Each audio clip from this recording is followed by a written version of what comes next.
Williams class. For our science lesson today, we are going to be looking at our knowledge organiser as well as our 7 life processes. So your science knowledge organiser looks like this. It is about our topic, living things and their habitats. So living things can be grouped in a variety of ways. You have the vertebrates and the invertebrates, and there are pictures below each title to help you understand which living things can be classed as vertebrates and which living things can be classed as invertebrates. You have plants that can also be grouped into 2 different groups of plants, like flowering plants and non-flowering plants. Environments can change, and this can sometimes pose dangers to living things. So you can see here, you've got an example of how it can be quite negative, but you also have some positive effects as well. Your classification key is a way to class insects and living things. And it's a really good way of just getting questions answered about the way that living things might look. So it's very, very useful for our science topic. Lastly, I will run you through the key vocabulary that we need to understand in order to fully get the most out of this topic this term. So the key vocabulary is organisms, which is any living thing, life processes, which is what living things do to stay alive, respiration, which is when oxygen is used to change food into energy, sensitivity, which is how a living thing reacts to any changes in their environment, reproduction, which is how a living thing is produced or made, excretion, how a living thing gets rid of any waste, nutrition, food that gives a living thing energy and the ability to live, habitat, where a living thing lives, environment, habitats can be found in the environment, both living and non-living things can be found in the environment, endangered species. These are living things that scientists fear may no longer exist in the future. They fear that these living things may become extinct. Extinct. When a certain species has all died, that species is now extinct, so it no longer exists. Classification. Animals and plants are grouped together based on their similarities. Vertebrates, animals that have a backbone. Invertebrates are animals that do not have a backbone. Specimen. Scientists study a specimen to find out more about a certain species. And lastly, characteristics, which are features or qualities of a certain living thing. So that is your knowledge organiser. That explains to you what you'll be learning about this term in your topic for science. So now we are going to carry on with our lesson, and the learning objective for it is, can I understand the characteristics of a living thing and begin to understand how they are grouped? And can I stay focused? So I quickly wanted to show you 2 examples of living things in my environment. I have one plant here. I call her Suki because she is a succulent. She's looking very healthy these days, but it is a little bit hard because they do need a lot of sunlight, and in the wintertime, you can't get a lot of sunlight, obviously. And then I have a much bigger living thing right here. So this is called a snake plant. So these are 2 examples of 2 living things in my environment, and you can see they actually look fairly different to one another, to say the least. So what makes a living thing? In today's lesson, we will be learning about life processes of living things. In total, we have 7. Although all living things look different to each other, even if they are the same species, there are 7 things that all living things do, and they are called life processes. Now, a thing is only living if it does all 7 of these life processes. If you find that it's doing just the 1 or maybe just 6 out of 7, then that wouldn't be classed as a living thing. So the first life process is movement. All living things move. Animals move their body from big movements like a jump to small movements like a wink. Plants turn or grow towards the light. Our second life process is reproduction.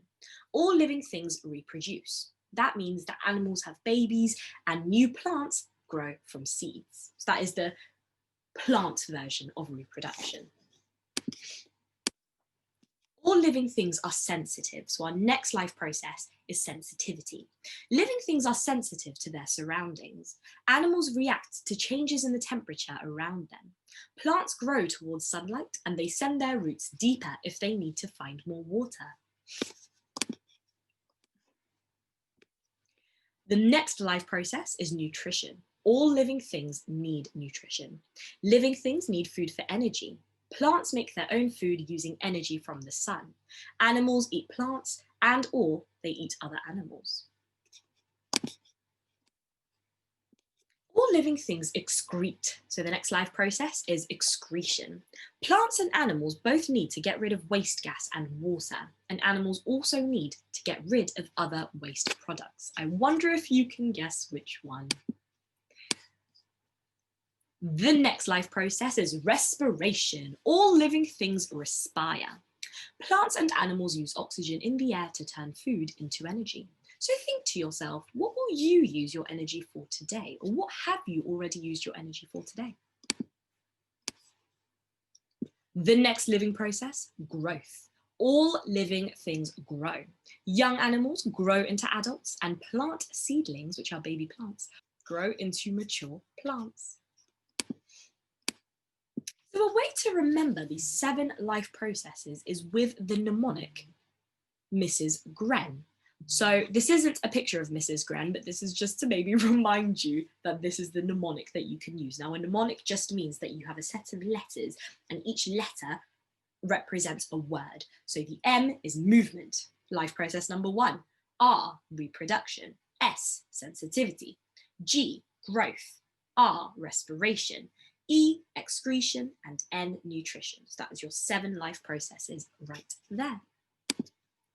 Now, here are your 3 tasks to do, boys and girls. Our first task is to create a poster of one of the life processes that we have looked at today. So you've got 7 to choose from. And if you really are quite eager, you can do more than one poster.